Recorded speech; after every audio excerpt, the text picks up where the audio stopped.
বৈধ কিনা? ব্যাপার কি? কমন পড়ে গেছে নাকি? অনেক বেশি কমন। ইন্না লিল্লাহি ওয়া ইন্না ইলাইহি রাজিউন। এটা তো আমার কল্পনাও ছিল না। আপনাদের সবার আওয়াজ শুনে বুঝতে পারলাম যে এটা ব্যাধি আকার ধারণ করে গেছে। ভাইরা আমার, জুয়াকে আল্লাহ তাআলা হারাম করেছেন এবং শয়তানের কর্ম বলেছেন। আল্লাহ বলেছেন, ইন্নামাল খামরু ওয়াল মাইসির ওয়াল আনসাব ওয়াল আজলামু রিজসুম মিন আমালিশ শাইতানি ফাজতানিবু। মদ এবং আরো কয়েকটি হারামের কথা বলে আল্লাহ বলেছেন জুয়া, এগুলা সবগুলো শয়তানের কর্মকাণ্ড, এগুলা থেকে বেঁচে থাকো।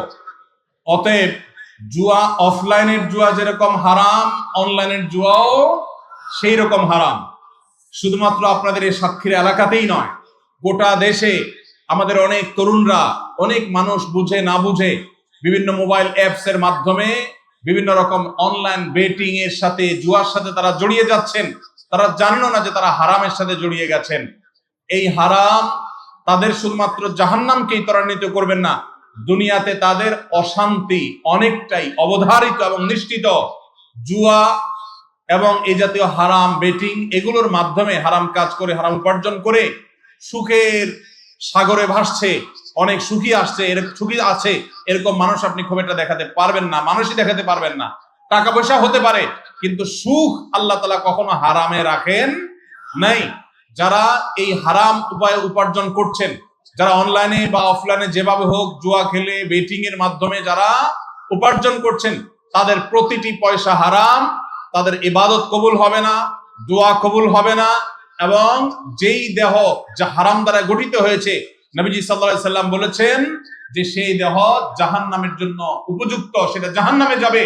অতএব আমরা খাঁটি মুসলমান হওয়ার জন্য, পরিপূর্ণভাবে ইসলামে দাখিল হওয়ার জন্য 5টা শর্তের কথা বলেছিলাম। এর মধ্যে 5 নম্বর বলেছিলাম হালাল হারাম মেইনটেইন করা। অনেকে নামাজ কালাম পড়ে, হালাল হারাম মেইনটেইন করে না। যারা অনলাইন জুয়ার সাথে আসক্ত আছেন, আল্লাহর জন্য এই হারামকে আজকেই ত্যাগ করে দেন, মোবাইল থেকে আনইনস্টল করে দেন এবং হারাম থেকে সরে আসেন। পরিশ্রম করেন, কষ্ট করেন, এরপরে কষ্ট করে উপার্জন করেন। নবীজি সাল্লাল্লাহু আলাইহি সাল্লাম বলেছেন, আফদালুল কাসবে কাসবুল ইয়াদ। হাত দিয়ে মানুষ যে কামাই করে, পরিশ্রম দিয়ে করে মানুষ যে কামাই করে, এটা হলো সবচেয়ে উত্তম কামাই। অতএব এই হারাম ছাড়বেন তো ইনশাআল্লাহ? আল্লাহ আমাদের যুবক ভাইদেরকে, সব ভাইদেরকে হারাম ছাড়ার তৌফিক দান করুন। অনেক অ্যাপ বের হয়ে গেছে, সবগুলোর জন্য কমন উত্তর, এগুলো সবগুলো হারাম। পৃথিবীর কোন আলেম এগুলোকে হালাল বলেন না। অতএব এই হারাম থেকে বেঁচে থাকেন, এই সমস্ত ধোকায় পা দিবেন না। বহু মানুষ বিভিন্ন রকমের ক্যাসিনো ব্যবসা করে সর্বশান্ত হয়ে গেছে। এগুলোতে প্রাথমিকভাবে মনে হয় অনেক লাভ করব, একটা সময় তাদের অবস্থা বড় খারাপ হয়, সর্বশান্ত হয়ে যায়। যদি দুনিয়াতে টাকা কামাইও করে, তার জাহান্নাম, এমনকি দুনিয়াতে তার অশান্তি অবধারিত, কারণ হারামে আরাম নাই। আল্লাহ আমাদেরকে বুঝার তৌফিক দান করুন।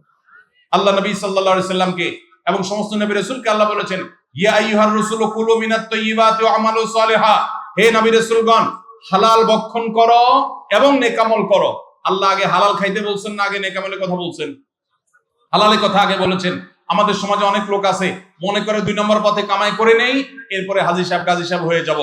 এটা কোনো সঠিক পথ না। আল্লাহ আমাদের সংশোধন হওয়ার তৌফিক দান করুন।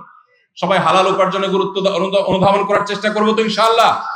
হালাল খাবেন, পরিমাণে অল্প হোক, আল্লাহ বরকত দিবেন। হারাম অনেক হবে, আল্লাহ বরকত উঠায় নিবেন।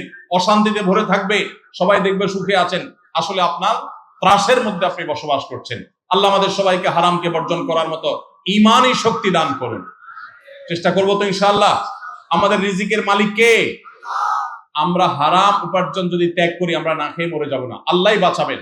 এই জন্য এই হারাম বেটিং গুলো, হারাম জুয়া, এই সমস্ত নাজায়েজ উপায় উপার্জন বন্ধ করবেন তো ইনশাআল্লাহ। যুবক ভাইদেরকে বুঝাবেন, নিজেরা সতর্ক থাকবেন। আল্লাহ আমাদের সবাইকে সতর্ক থাকার তৌফিক দান করুন। জাযাকুমুল্লাহু খায়রা ওয়া আখিরু দাওয়ানা আনিল হামদুলিল্লাহি রাব্বিল আলামিন।